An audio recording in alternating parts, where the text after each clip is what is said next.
हाँ जी, संगति का बहुत असर पड़ता है, ख़ास तौर पर एडल्ट में जब हम सोचते हैं कि मुझे अहमियत मिले, सम्मान मिले, लोग मुझ पर ध्यान दें, इंडिपेंडेंट रहूं, कोई रोक टोक नहीं। इन सब चीज़ों को लेकर हम परिवार से कटे कटे से रहने लगते हैं। अब ये सब चीज़ें हमें अपनी दोस्ती से मिलती हैं। इस तरह हम भावनात्मक रूप से उनसे जुड़ जाते हैं। मान लीजिए वे लोग किसी पार्टी में जा रहे हैं, शराब पीने जा रहे हैं, वे साथ चलने का प्रस्ताव रखते हैं, मैं मना कर देता हूँ। फिर वे कहते हैं बस यही दोस्ती, यही प्यार, वह यही दोस्ती थी तुम्हारी, ज़्यादा ना बनो, सिर्फ वहाँ खड़े रहना, बस हम पिलाने थोड़ी रहे हैं। उनके अधिकार रूप से कहने के वाक्य मुझे अपनापन से दिखाई देते हैं। हालांकि मैं पहले से ही भावनात्मक रूप से जुड़ा हूँ। इस वजह से 1-2 दिन, 3 दिन, 4 दिन, आखिर कब तक मना कर सकता हूँ।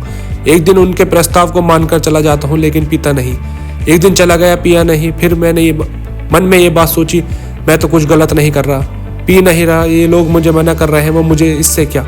फिर अक्सर आना जाना होने लगता है। किसी एक दिन मैं परिवार से नाराज़ हूँ या मानसिक रूप से परेशान हूँ। संयोगवश उसी दिन उन लोगों ने फिर एक बूंद घूंट पीने का प्रस्ताव रखा। चल छोड़ यार, हम लोग पीते हैं, कुछ भी हो। फिर दोस्ती से दुहाई इस तरह के वाक्यों में विश्वास दिलाती है कि कुछ नहीं होता। भावनात्मक रूप से जुड़े होने के बाद समाज के भय से, घर वालों के डर से एक घूंट पी लेते हैं। बहुत ही कड़वा लगता है, मन में कसम खाते हैं अब नहीं पिएंगे।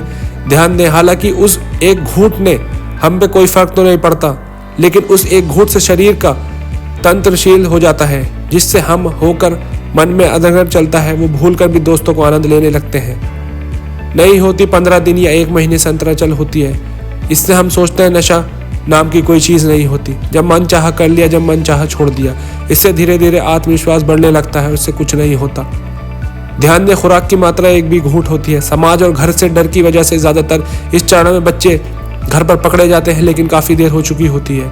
अब खुराक की मात्रा बढ़ने लगती है और हम पक्के पियक्कड़ बन जाते हैं। इस तरह संगत का असर आचरण में फैल जाता है। हम सामाजिक चीज़ की प्रारंभ इसी से होती है। अगर हम भावनात्मक लगाव किसी से नहीं रखेंगे तो भावनात्मक मानवता कहाँ रह जाएगी। इसलिए भावनात्मक लगाव रखना चाहिए, लेकिन किसी भी फैसला लेने से पहले सही और गलत का ध्यान रखना चाहिए। तो guys, thank you for watching my video.